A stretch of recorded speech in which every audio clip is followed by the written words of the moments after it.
Good evening बच्चे लोगों। आज अपन जो लास्ट लेक्चर लिया था उसके आगे अपन आज देखते हैं।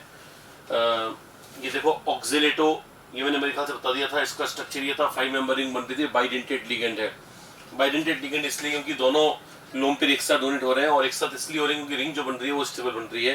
ग्लाइसिनेटो अपन ने एक्सप्लेन कर दिया था, इसकी डेंटिसिटी अपन ने 2 प्रूव कर दी थी। ये उसका क्या होता है स्ट्रक्चर है, NH2CH2COO नेगेटिव। ये ग्लाइसिन का फॉर्मूला है NH2CH2COH। बाय द वे अगर डिस्कस नहीं हुआ हो तो एक बार और देख लेते हैं।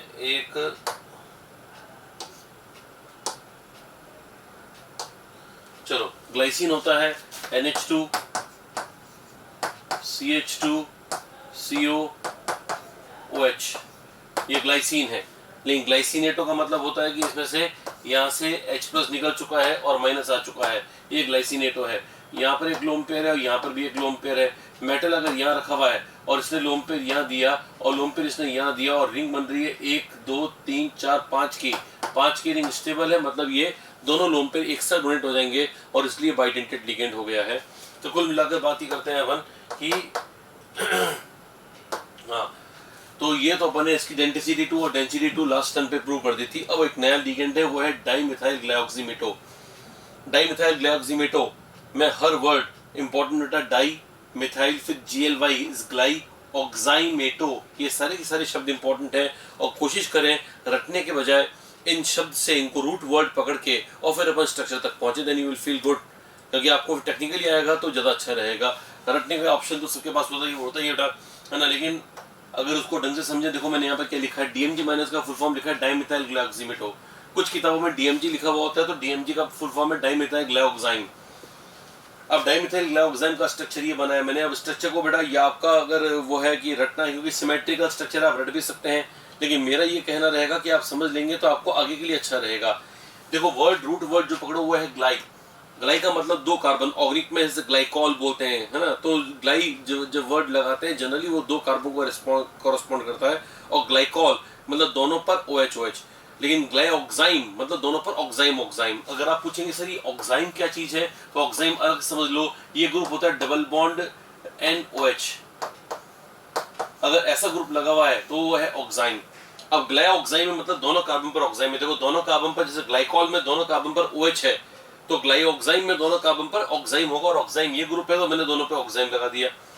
ऐसा करने पर इस कार्बन के कितने बॉन्ड होंगे बेटा, एक तो नीचे बना हुआ है, 2 इधर बने हुए हैं, तो 3 हो गए। तो चौथा बॉन्ड फ्री है, तो फ्री वाले ग्रुप पे लगेगा मिथाइल, क्योंकि पहले डाइमिथाइल भी तो लिखा है बेटा।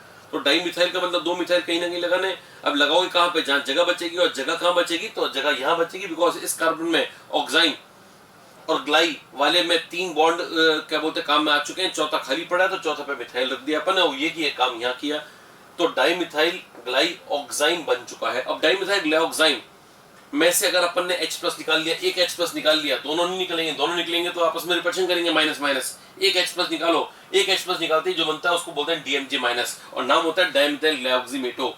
तो जो मैं डाइमिथाइल ग्लाइऑक्सीमेटो DMG माइनस बोल रहा हूँ, जो लिगेंड हमारे कोर्स में है वो DMG माइनस है। अगर आप बोलोगे सर DMG और DMG माइनस में लैब में क्या होता होगा, तो लैब में बेटा DMG होता है, हम इसको हाथों हाथ DMG माइनस में कन्वर्ट कर सकते हैं अगर हम यहाँ से H+ निकाल लें। अगर आप बोलोगे सर H+ कैसे निकालें, तो बेटा ये तो कॉमन सेंस है। H+ होता है एसिड, एसिड को निकालने के लिए मीडियम क्या चाहिए, बेस, क्योंकि एसिड को बेस पसंद है, मैंने कई बार बताया है आपको। तो इसका मतलब कुल मिलाकर ये हुआ कि यहाँ से अगर आपको यहाँ जाना है तो आपको मीडियम कैसा चाहिए बेटा, बेसिक मीडियम चाहिए। एम्स के अंदर भी क्वेश्चन आया था ये, इससे संबंधित बताऊंगा क्वेश्चन बाद में। पहले भी ध्यान रख लीजिएगा कि DMG should be converted into DMG minus. अगर आप DMG माइनस में इसको कन्वर्ट कर देते हो तो ये बहुत ही बेहतरीन लिगेंड हो जाएगा। अगर आप बोलोगे कि इसे लिगेंड की तरह कैसे वर्क करेगा, तो आपको समझा दूंगा। पहले आप ये मुझको बताओ कि DMG माइनस आपको याद हो जाना चाहिए बेटा, DMG और DMG माइनस दोनों याद हो जाने चाहिए। DMG माइनस का स्ट्रक्चर में देख लो बेटा, थोड़ी सिमेट्री गायब हो गई है। पहले दोनों में OH था, अब एक OH और एक में O माइनस आ गया है। अब काम क्या, देखो जो बेसिक बात है, DMG या DMG माइनस मैंने पढ़ा तो दिया, लेकिन इसका यूज क्या है, तो इसका यूज है टेस्ट ऑफ निकल आयन। बेटा हाँ, लैब में हम जब निकल आयन का टेस्ट करते हैं, Ni2+ का टेस्ट करते हैं, तो DMG या DMG माइनस काम आता है। वैसे काम में तो आता है, बोतल रखी होती है उस पर DMG लिखा होता है, और सिंपल सी बात है अंदर DMG होता होगा तभी तो लिखा हुआ है। तो DMG लिखा हुआ है मतलब उस पर DMG होता है, और DMG का मतलब डाइमिथाइल ग्लाइऑक्साइम होता है। लेकिन निकल 2+ कंबाइन करता है DMG माइनस से, तो मीडियम मैंने लिया बेसिक। बेसिक मीडियम का यूज ये है कि it converts converts DMG into DMG minus. तो DMG को DMG माइनस में कन्वर्ट करने के लिए मैंने मीडियम कैसे ले लिया बेटा, बेसिक। अब बेसिक मीडियम लेती है DMG माइनस बना, और इसने 2 DMG माइनस खा लिए, 2 DMG माइनस खा लिए तो बना लिया NiDMG का होल ट्वाइस। कुछ लोग सोचते हैं कि सर यहाँ पे तो आपने माइनस वगैरह कहीं लिखा ही नहीं। इसको अगर आपको लग रहा हो कुछ कंफ्यूजन हो रहा हो तो मैं एक बार इसको पूरे को हटाकर वापस से नया फ्रेश एकदम ताजा NiDMG का होल ट्वाइस लिख देता हूँ। ठीक है बेटा, ये होल ट्वाइस लिखा हुआ है, राइटिंग मेरी बहुत अच्छी है तो उसमें आप बिल्कुल माइंड मत कीजिएगा। तो NiDMG होल ट्वाइस में DMG पे चार्ज माइनस है बेटा, लेकिन ये चार्ज मैंने लिखा नहीं है क्योंकि लिखते नहीं है, लिगेंड का चार्ज कभी लिखते नहीं है, वो शो होता है यहाँ कॉम्प्लेक्स के चार्ज पे। निकल का चार्ज है +2 और इसका चार्ज है -2, क्योंकि -1 वाले 2 है तो -2 हो गया, तो ओवरऑल कितना हुआ 0, इसलिए यहाँ पे 0 लिखा हुआ है।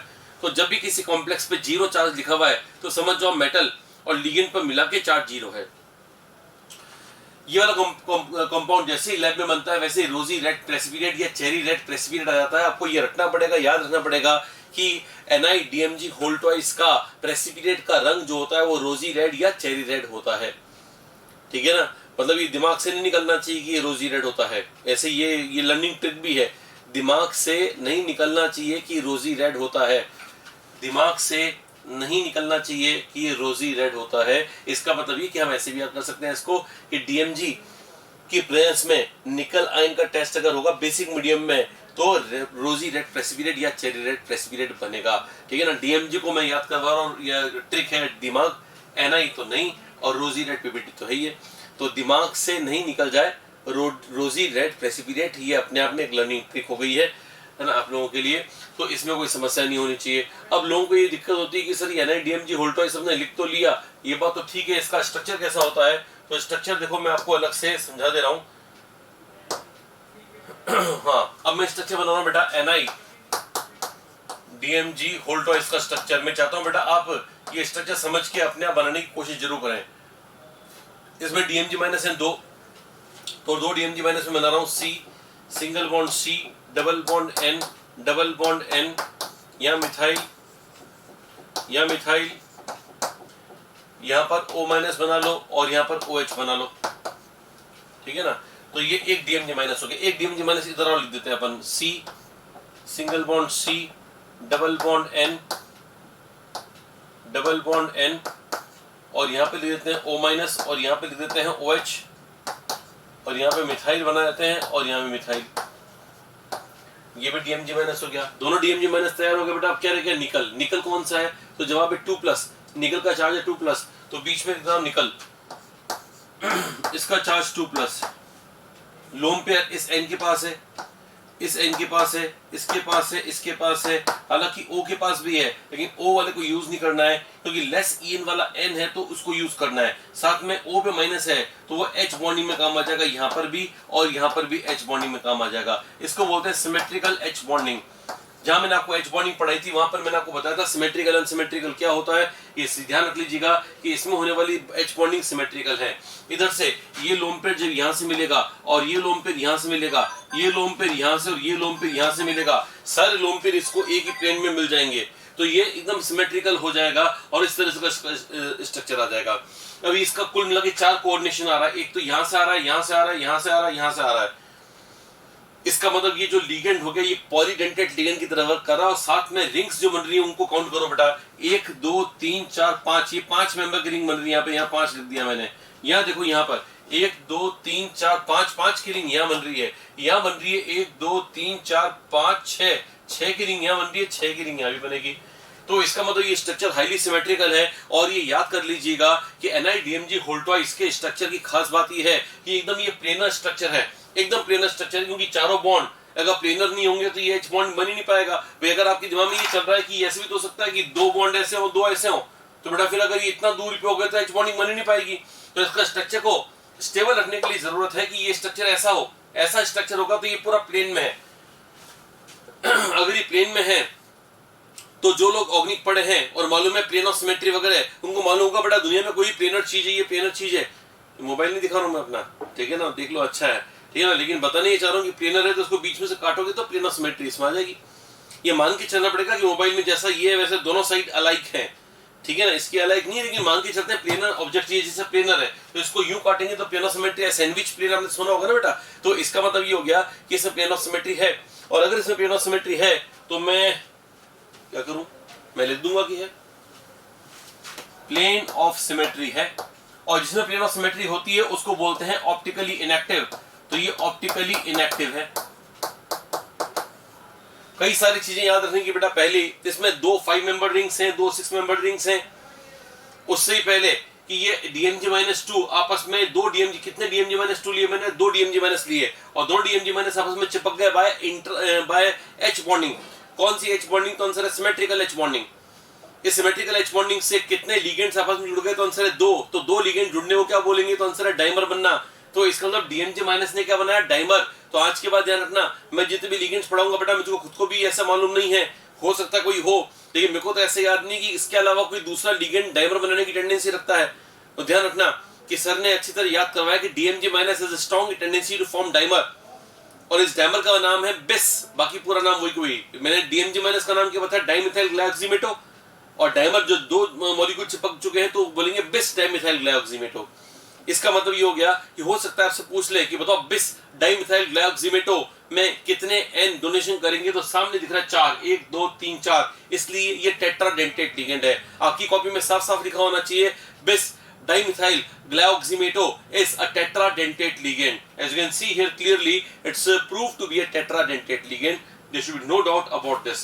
प्लेन ऑफ सिमेट्री इसके अंदर है, ऑप्टिकली इनएक्टिव है, निकल ने 4 बॉन्ड बनाया, और आगे की स्टडीज में प्रूव होगा, जब VBT में कराऊंगा तब मैं प्रूव करूंगा कि निकल जो है वो है DsP2 हाइब्रिडाइज्ड, है ना। 2 तरह के हाइब्रिडाइजेशन होते हैं बेटा, जब बॉन्ड बनते हैं 4, यहाँ पे निकल का कोऑर्डिनेशन नंबर 4 है। कुछ लोग याद नहीं रखते कि सर ने कोऑर्डिनेशन नंबर क्या बताया था, मैंने कहा था जितने कोऑर्डिनेट बॉन्ड मेटल के लग रहे हैं, मेटल को कितने कोऑर्डिनेट बॉन्ड आके लग रहे हैं, तो आंसर है 4। जितने तीर मेटल आयन खा रहा है उन तीरों की संख्या को बोलेंगे कोऑर्डिनेशन नंबर। तो मेटल आयन का कोऑर्डिनेशन नंबर यहाँ पे 4 है, 4 जगहों से वो घिरा हुआ है, तो इसका मतलब निकल DsP2 हाइब्रिडाइज्ड है। जब कोऑर्डिनेशन नंबर 4 होता है तो हाइब्रिडाइजेशन या तो sp3 या DsP2 में कोई होता है, यहाँ DsP2 है, ये मैं आगे VBT में प्रूव करवाऊंगा जब आगे थ्योरीज चलेंगी। अभी के लिए तो इतना याद रख लो कि ये DsP2 है। ये वापस आपको कंफ्यूजन हो रहा हो तो मैं इसको हटा के बहुत अच्छा 2 बना देता हूँ, ये मैंने बना दिया DsP2 हाइब्रिडाइज्ड। तो निकल यहाँ पे DsP2 हाइब्रिडाइज्ड है। इसका स्ट्रक्चर जो है वो मोटे तौर पे वैसे तो प्लेनर स्ट्रक्चर कहलाएगा, आप चाहे तो स्क्वायर प्लेनर भी कह सकते हो, हालांकि ये परफेक्ट स्क्वायर मैं कोई जरूरी नहीं बोल रहा हूँ, लेकिन ये जो यहाँ पर NN को देखोगे अगर आप तो ये सिमेट्रिकल लग रहा है, इसलिए अपन इसको स्क्वायर प्लेनर ज्योमेट्री मान सकते हैं, या प्लेनर ज्योमेट्री भी कह सकते हैं इसको। प्लेनर या स्क्वायर प्लेनर में से कोई ज्योमेट्री का नाम आप इसको दे सकते हो। मेरे ख्याल से ये बात क्लियर हो गई होगी। तो आपको सबसे इंपॉर्टेंट बात तो ये कि लैब में निकल 2+ के टेस्ट के लिए हमने क्या काम में लिया, तो सब हमने काम में लिया DMG को एसिडिक मीडियम में काम में लिया, बेसिक मीडियम में काम में लिया, न्यूट्रल मीडियम में, तो आंसर है बेसिक मीडियम में। मैंने आपको जिक्र किया था एम्स में इस पे क्वेश्चन आ रखा है, वो एम्स में क्वेश्चन ये आया था कि बताइए कि अगर निकल का टेस्ट DMG से कराना है लैब में तो सॉल्यूशन की pH कितनी रहनी चाहिए, 1 से 2, सेकंड ऑप्शन है 3 to 4, फिर थर्ड ऑप्शन है 6 to 7, और फिर है मोर देन 7। तो जवाब है मोर देन 7, क्योंकि है ना 7 से ज्यादा होगा तो मीडियम एल्कलाइन हो जाएगा, और एल्कलाइन मीडियम के अंदर DMG को DMG- में कन्वर्ट कर दिया जाएगा और रिएक्शन हो जाएगी। इसका मतलब ये हो गया कि याद करना है, अगर आपको एक लाइन याद करनी है तो लाइन ये है कि निकल आयन DMG के साथ रिएक्शन करता है बेसिक मीडियम में, और NiDMG होल्टो इसका चेरी रेड कॉम्प्लेक्स बना लेता है। दिमाग से नहीं निकल जाए, है ना, रोजी रेड प्रेसिपिटेट, ध्यान रखना।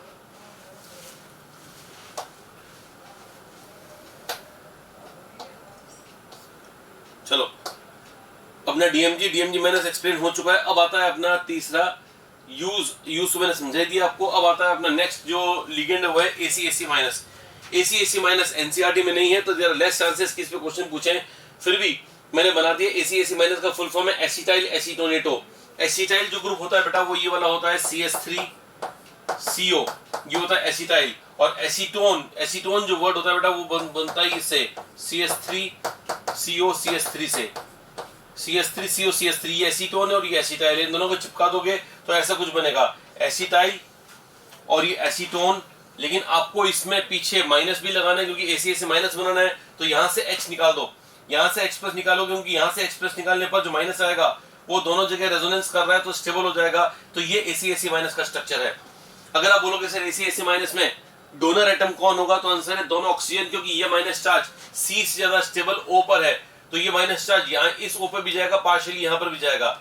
अगर दोनों जगह जाएगा तो इसका मतलब ये हो गया कि इसका स्ट्रक्चर हम बनाएंगे ऐसा, ये देखो CH3 CO CH minus CO CH3, resonance जब करेगा तो ये इलेक्ट्रॉन यहाँ, तो ये इलेक्ट्रॉन यहाँ जाएगा तो बन जाएगा C डबल बॉन्ड O, यहाँ पे CH3, यहाँ पे CH डबल बॉन्ड C और यहाँ पे O माइनस और यहाँ पे CH3। मेटल M को अगर आपने यहाँ रखा है तो एक लोन पेयर यहाँ से, एक लोन पेयर यहाँ से मिलेगा, तो 1 2 3 4 5 6 की रिंग क्या होती है बेटा, स्टेबल या अनस्टेबल? तो आंसर है बहुत ज्यादा स्टेबल। ये इस तरह से होगा। तो मैंने प्रूव क्या कर दिया बेटा, मैंने प्रूव ही कर दिया है कि AC माइनस एक बाइडेंटेट लिगेंड है, ये मैंने प्रूव कर दिया है। तो आज के बाद क्या ध्यान रखोगे, ये रहा, ये AC minus is a bidentate ligand, bidentate ligand, right. फिर आता है अपने पास अगला पॉइंट, अगला पॉइंट आता है EDTA -4 का। EDTA का फुल फॉर्म देखो, इथाइलिन डायमाइन टेट्रा एसीटेटो, लिख दिया मैंने इथाइलिन डायमाइन टेट्रा एसीटेटो। इथाइलिन का मतलब ये दो कार्बन, कुछ लोग कंफ्यूज होते हैं, इन लगा के सोचते हैं डबल बॉन्ड है, तो डबल बॉन्ड नहीं है, डबल बॉन्ड था वो उड़ा है तभी तो आगे कुछ ग्रुप लगा है। तो इथाइलिन के आगे डायमाइन लिखा हुआ है, मतलब 2 NH2 है, लेकिन 2 NH2 है, लेकिन आगे भी कुछ लिखा हुआ है, मतलब इसका H उड़ा दिया है। ये आगे से आगे समझ आना चाहिए। वापिस रिपीट कर रहा हूँ, इथाइलिन लिखा हुआ है मतलब CH2 आगे कुछ लिखा हुआ है, मतलब डबल बॉन्ड उड़ चुका है, और डबल बॉन्ड उड़ चुका आगे वाला ग्रुप लगा है अमाइन, डायमाइन, डायमाइन मतलब NH2, ये अमाइन NH2 लिख देता हूं मैं, NH2। अगर आप कोई मुझसे लड़ोगे कि सर NH2 लिखना था, N क्यों लिख दिया, तो उसके आगे भी कुछ लिखा हुआ है, उसके आगे कुछ लिखा हुआ है, मतलब NH2 का H उड़ चुका है, और H कितने उड़ गए हैं, तो आंसर है टेट्रा, क्योंकि 4 है, तो टेट्रा का मतलब 4 है, तो 4 H उड़ चुके हैं, तो दोनों इसके उड़ गए और दोनों इसके उड़ गए, सबकी जगह क्या लग गया, एसीटेटो, और ये ग्रुप है एसीटेटो। तो this group is acetato, this is acetato, this is acetato, and this is acetato. So how many acetatos are there? The answer is 4. Tetraacetato, ये diamine और ये ethylene, ethylene diamine tetra acetato. I think everybody is now happy कि ये structure इसका कैसा बनेगा। तो I want you to draw the structure by your own as many times as you can, ठीक है ना। 5 बार 6 बार बना के EDT को दिमाग में फिक्स कर दो कि EDT कोई बोले तो बोलो कि आगे बोलना मत, आगे बनाने दे। तो इस प्रकार से आना चाहिए अपने को, कॉन्फिडेंस इतना ही होना चाहिए। हेक्साडेंटेट लिगेंड, ये मैं प्रूव कर रहा हूं बेटा। हेक्साडेंटेट कैसे, देखो एक लोन पेयर तो यहां से आ रहा है, एक लोन पेयर यहां से आ रहा है, एक यहां से आ रहा है, एक यहां से आ रहा है, एक यहां से आ रहा है और एक यहां से आ रहा है, और सभी एक साथ आएंगे, सब एक साथ आएंगे। अगर मैं मेटल एम को यहां पकड़ लूं तो जब ये लोन पेयर ये देगा तो ये भी अपना लोन पेयर देगा, तो रिंग बनेगी 1 2 3 4 और 5, क्योंकि दोनों ऑक्सीजन ही काम आएंगे। अगर आपको किसी को समझ में नहीं आ रहा है तो मैं अलग से बना देता हूं इसको, देखो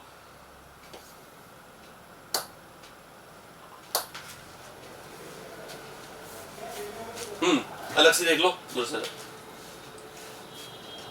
अलग से देखना चाहे तो देख लो। यहाँ पे CH2 है, CH2 है, N CH2 CO O negative, CH2 C double bond O minus, N CH2 CO O minus, CH2 CO O minus. अब देखना बेटा, ध्यान से सुनना, मैंने मेटल को यहाँ पकड़ लिया, यहाँ पर स्पेस में हवा में है, ये लोन पेयर यहाँ से, एक लोन पेयर यहाँ से आया, एक लोन पेयर यहाँ से आया, 1 2, तीसरा यहाँ से आया, तीसरा यहाँ से आया। अब देखो जब यहाँ से भी लोन पेयर आ रहा है, इमेजिन करना बेटा, यहाँ से भी लोन पेयर आ रहा है और यहाँ से भी लोन पेयर आ रहा है, तो इसके और इसके बीच में, और यहाँ मेटल है, तो कितने की रिंग बन रही है, देखो 1 2 3 4 और ये मेटल 5 की रिंग तो यहाँ बन गई। ऐसे के ऐसे यहाँ से तो लोन पेयर आ ही रहा है, यहाँ से भी लोन पेयर आ रहा है, तो 1 2 3 4 5 की रिंग बन गई। यहाँ से लोन पेयर आ रहा है, यहाँ से भी आ रहा है, तो 1 2 3 4 5 की रिंग बन गई। ऐसे कैसे, यहाँ से लोन पेयर आ रहा है, यहाँ से तो आ ही रहा है, तो 1 2 3 4 5 की रिंग बन गई, 5 की यहाँ बन गई। तो इन दोनों के बीच में 5 की रिंग फर्स्ट, इन दोनों के बीच में 5 की रिंग सेकंड, इन दोनों के बीच में 5 की रिंग थर्ड, इन दोनों में 5 की रिंग फोर्थ, और इन दोनों में 5 की रिंग फिफ्थ। तो 5 रिंग बन गई और हर एक रिंग 5 मेंबर की ही है। इसका मतलब ये हो गया कि EDTA में एक मैजिक नंबर है 55, वो याद होगा 55 55 से याद ना, ये नहीं कि 5 का 55 का 5 क्या है 5 क्या है वो भूल गए। तो EDTA में पहला वाला 5 बता रहे कितने रिंग्स हैं और दूसरा 5 ये बता रहे कितने मेंबर की रिंग है। तो EDTA 5 rings each of 5 member. मैं आपको याद करने के लिए इसलिए बोल रहा हूँ बेटा, क्योंकि इतना काम एग्जाम में नहीं होगा। एग्जाम में इतना स्ट्रक्चर ड्रॉ करके I want you to know the structure. आपको स्ट्रक्चर आना चाहिए, लेकिन आपको ये भी आना चाहिए कि स्ट्रक्चर बनाने में टाइम ज्यादा लगेगा, इसलिए स्ट्रक्चर बनाने के बगैर हमें जो इंपॉर्टेंट बातें हैं वो याद हो जाए तो बहुत ही अच्छा रहे। इसलिए मैं साथ साथ में एक बैलेंस रखने की कोशिश करता हूँ कि कुछ तो अपने को समझ में आए, कुछ याद भी हो, वो भी बहुत जरूरी बेटा इनऑर्गेनिक केमिस्ट्री में। तो कुल मिलाकर हमें ये ध्यान रखना है कि EDTA के अंदर आ गया EDTA, ये EDTA यहाँ के बाद आएगा। चलो हाँ, तो जो EDTA है उसके अंदर मैंने प्रूव कर दिया ये हेक्साडेंटेट लिगेंड है।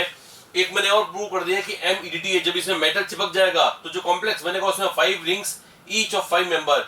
ये आपको रिंग्स दिख नहीं रहा है यहाँ पर, ये देखो रिंग्स लिखा हुआ है 5 rings each of 5 member. Chelating ligand, chelating मतलब जो चिलेट करता है, रिंग बनाता है, रिंग बनाने वाले लिगेंड को बोलते हैं चिलेटिंग लिगेंड। क्या ये लिगेंड रिंग बना रहा है, मेटल के साथ में कंबाइन में रिंग बना रहा है, तो खूब रिंग बना रहा है। रिंग क्या रिंग्स बना रहा है, ये तो कितनी रिंग्स बना रहा है, तो आंसर है 5 रिंग्स बना रहा है। इसका मतलब ये चिलेटिंग लिगेंड है। MEDTA ये एम्स के अंदर क्वेश्चन पूछा हुआ था 2013 में। 2013 में इसमें क्वेश्चन पूछा था कि EDTA जो लिगेंड है मेटल के साथ जब कंबाइन करता है तो किस रेशियो में करता है, 6:1, 1:6, 1:1 ऐसे पूछा था। तो मेटल और EDTA ये कितने लिगेंड है बेटा, 6 या 1, तो ये पूरा मिला के एक लिगेंड है। कुछ लोग सोचते हैं कि जो लोन पेड़ देता है वो लिगेंड है, तो एक तो ये एक ये है। अरे है तो वही ना बेटा, अरे सही है ना बेटा। मान लीजिए एक पेड़ पे खूब सारे फल हैं, तो फल खूब सारे मतलब ये तो ना पेड़ खूब सारे, पेड़ तो एक ही है ना बेटा, ये पूरा एक पेड़ है, ठीक है ना।